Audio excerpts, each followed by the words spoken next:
It's 9:03 a.m., and you can already tell it's going to be one of those mornings. So you turn on the NPR One app. It's NPR One. And hear a stream of hand-picked stories that you keep on listening because you hear another story you love. Then another. And another. Which means your favorite morning show lasts as long as you want it to. What's up, guys? It's Benny. Libs are constantly attacking state-run media in countries they don't like, whether that's in North Korea or China, Cuba, or in Russia. It's always state-run propaganda. It's bad, right? Unless we do it, of course. Libs do plenty of this. The federal government in this country funds a ton of state-run propaganda. Voice of America, that President Trump is trying to shut down right now, is a good example. NPR is another good example that wouldn't be able to exist without the tens of millions that are poured into its coffers from the American taxpayer to push left-wing, conspiracist, psychotic, truly deranged reporting. They are people who hate, at the very least, 70% of this country, and we shouldn't be funding them.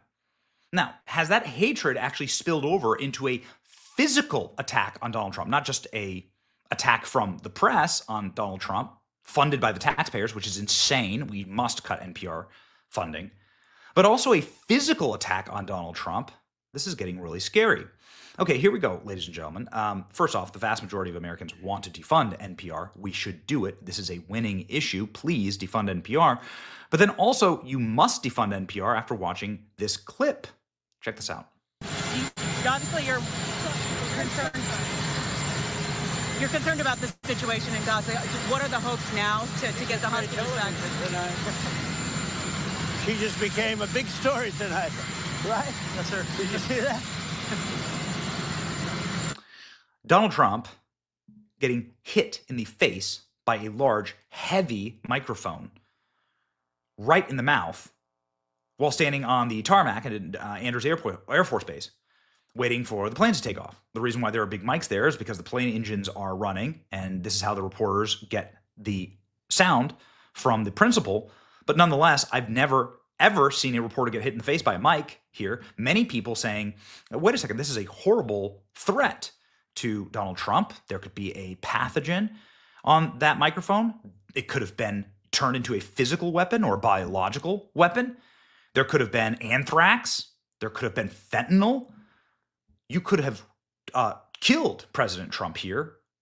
Either way, it's just horrifically disrespectful. And lo and behold, ladies and gentlemen, we now know exactly who smashed President Trump in the face with the microphone. It is a reporter at NPR, and you're going to not be shocked to learn this is a psychotic liberal reporter who has Trump derangement syndrome, who hates President Trump, and maybe did this on purpose. Here we go. It turns out the NPR reporter that hit Trump in the face with the microphone is a rabid Trump hater. I'd say press charges because it was clearly intentional. If she did that to a cop, she'd be arrested. So why is President Trump any different? Laurel Loomer here with the scoop. I've identified the reporter. Her name is Danielle Kurtzleben.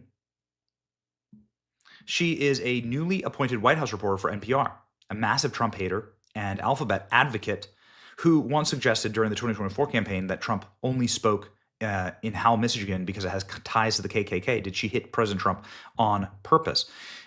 In our recent reporting, we obviously identified this reporter right here because she's clearly the one holding the mic that matches the mic in the video. Now, obviously, President Trump's team knows who this reporter was because the press pool here is tight. It's a closed press pool. Only a certain number of reporters get to travel with the president and ask him questions. So they clearly knew who it was. She's been on this beat for not too long, but she is a 26-year-old, and well, here's her profile. NPR presidential campaign correspondent 2024, a real piece of work, she says. Laura Loomer saying that she has a vicious anti-Trump bias. Here's the video in which she said that Trump may have only chosen to speak in Howell, Michigan because of KKK and white supremacy. Why did the White House allow this woman to get so close to President Trump holding a microphone as a weapon? Danielle Kurtzleben, the woman who hit President Trump in the face with a boom microphone, is definitely a Democrat and a Kamala Harris supporter. While she was reporting on the presidential debate between President Trump and Kamala Harris in 2024, she wrote, the vice presidential debate is especially significant because the only way the presidential debate between Donald Trump and Kamala Harris, NPR's Daniel Koopsleven says, Waltz will defend Harris's record. The vice president has only been a candidate for around 2 months. Meanwhile, Vance may attempt to make Trump's widely acknowledged loss to Harris in the presidential debate. She said Trump lost to Harris in the debate, which is absolutely biasing, for sure. For sure. There are many people who say that either that debate was a draw or that President Trump won, and she has now locked her account, as you can well imagine. Oh, look, she follows us. Uh-oh. So she's now locked her account, ladies and gentlemen. Yikes. Here we go. The Gateway Pundit. Far-left NPR journalist Daniel Koopsleven revealed as the woman who hits Donald Trump in the face with a boom mic. I mean, listen, the reality is that your actions have consequences, and you can't just continue on in this role. Should she be fired? Absolutely, because I think that all of NPR should be shut down. Should she be able to hold a giant microphone that could, be used as a weapon against Donald Trump? Again, it could be used as a physical weapon. You could have put something very sharp in the end of your microphone if you really are nefarious, or you could, we've already seen biological warfare, biolabs in Ukraine, biolabs in China, the COVID virus release and creation by Dr. Fauci. You could absolutely have put some type of dangerous biologic on that and hit Trump right in a contagion point, right in his mouth. I mean, how dangerous is this? It's horribly dangerous. I think that President Trump, actually, after all this, should have a phalanx of Secret Service in front of him during all of this, who can control the microphones, right? Not that they're going to stop reporters from asking questions. They can just control where these people are shoving these mics right into Trump's face. I think that should happen. I think that's common sense. Danielle Koopsleven locked her X account. Defund NPR. This is not going to help NPR's image for sure. She needs to be fired immediately, everybody's saying. She has to be fired. I mean, you can't hit the president in the face. Could you imagine this happening to any other president? We asked Grok, has any president been ever hit in the face with a microphone? No. The answer is no. No other president's ever been hit in the face with a microphone. Dude, okay, how liberal is Daniel Koopsleven? Daniel Koopsleven here, it's literally this is her one time that we were able to find on camera. She has pink hair. She's a literal pink hair activist masquerading as a journalist.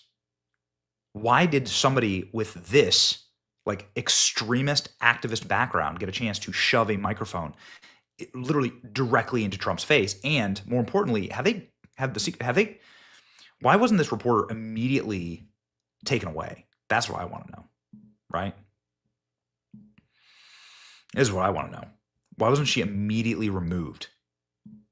Maybe arrested? I don't know. Here we go. I mean, you can see her right there, right? So what was she removed? Did they get her mic? Did they check it? They run her mic through a full biologics? Did they immediately detain her and ask her questions? If not, this is a huge L for the Secret Service. You should not be allowed to do this. By the way, let me make something very clear. I think that President Trump handled this like a champ, but also if somebody smacked Barack Obama in the face with a microphone, and let's just say that person was, I don't know, Peter Doocy, was an example of a right-wing reporter. There really aren't any right-wing reporters at the White House. Maybe now they're letting Real America's Voice and Breitbart in the White House. So let's say somebody from Breitbart hit Barack Obama in the face with a mic, a big heavy mic. Those mics and those mic arms, they're 30, 40 pounds. Do you think that person would escape criminal charges? Could you imagine? Yeah. Do you think it was intentional? I mean, you can see, here it is. Here's the video. So this is the best that we have, is that video right there. So you can see the lead up right here. Here's your problem. There's the mic, and then you can see the mic. It's clearly her. So it's really time, President Trump handles it like an absolute G, but it's absolutely time for there to be major consequences, and maybe to NPR. Maybe this should be the spark that defunds NPR. I'd love to see that. It's your boy Benny. Like, share, and subscribe. Danielle Koopsleven, should she face criminal charges? Let me know in the comment section. See ya.